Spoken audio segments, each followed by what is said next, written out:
আজকের weather update নিয়ে আমি দীপ আপনাদের সামনে আবারও যে ওয়েদার অফিস কি জানাচ্ছে, অর্থাৎ হাওয়া অফিস।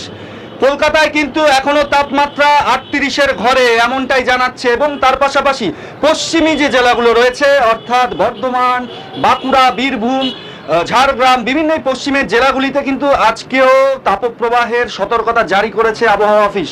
অন্যদিকে আবার অন্য রূপ উত্তরবঙ্গের কুচবিহার, আলিপুরদুয়ার অর্থাৎ যে 6টি জেলা রয়েছে সেখানে কিন্তু বৃষ্টি হবে এবং তার সাথে ঝোড়ো হাওয়া।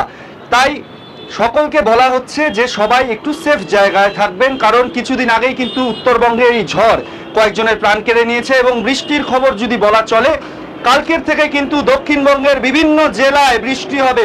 কোথায় কোথায় বৃষ্টি হবে সেই প্রতিবেদন নিয়েও আপনাদের সামনে আমরা আসব। তবে ঝোড়ো হাওয়ার সাথে যে বৃষ্টি হবে উত্তরবঙ্গে, যারা সাধারণ মানুষ আছেন তারা একটু সেফ জায়গা থাকবেন। আবারও আপডেট নিয়ে আপনাদের সামনে আসবো।